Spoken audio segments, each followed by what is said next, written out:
ఓం నమ శివాయ. శివాయ గురవే నమ.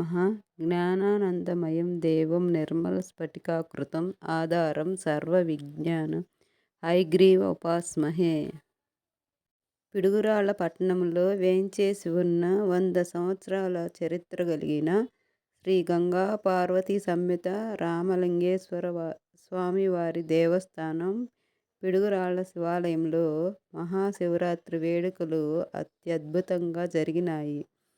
ఈ వేడుకలు ఫిబ్రవరి 11 నుంచి 15 వరకు అవిరామంగా చక్కగా కార్యక్రమాలన్నీ అనుకున్న విధముగా చేశారు.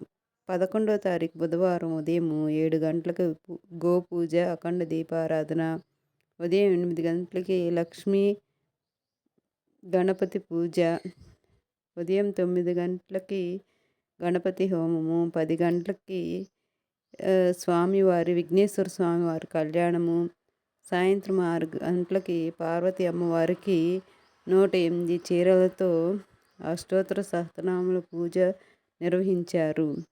అలాగే 12వ తారీఖు ఉదయం వల్లి దేవసేవ సమేత సుబ్రహ్మణ్యేశ్వర స్వామి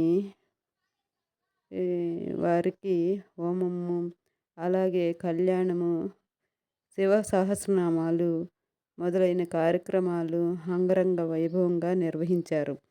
13వ తారీఖు శుక్రవారము శ్రీ భద్రకాళి సమేత వీరభద్రస్వామికి కళ్యాణము, హోమము, స్వామివారికి గానామృతము నిర్వహించారు.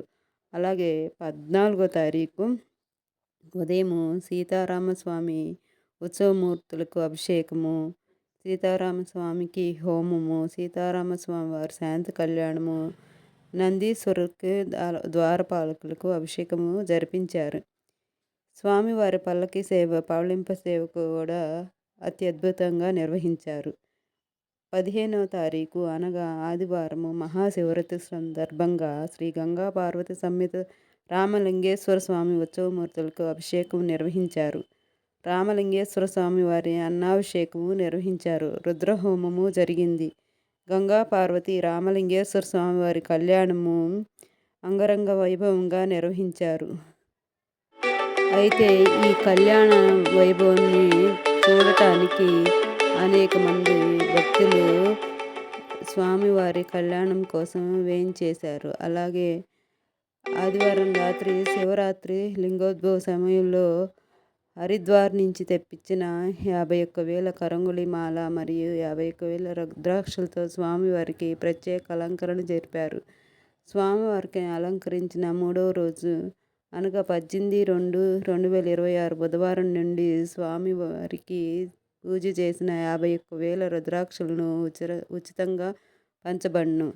అలాగే కరంగుళి మాల తీసుకొచ్చి పూజ చేశారు. కావలసిన వారికి ఆఫీసు నుండి సంప్రదించి తీసుకోగలరు. ఈ విధంగా శ్రీ గంగా పార్వతీ సమేత అమ్మవారికి 5 రోజులు అంగరంగ వైభవంగా ఎంతో ఘనంగా పూజలు నిర్వహించారు. ఇంతటి మహోన్నతమైన కార్యక్రమానికి దిగ్విజయంగా పూర్తి చేసినందుకు చింతా శ్రీనివాస్ గారికి ధన్యవాదాలు.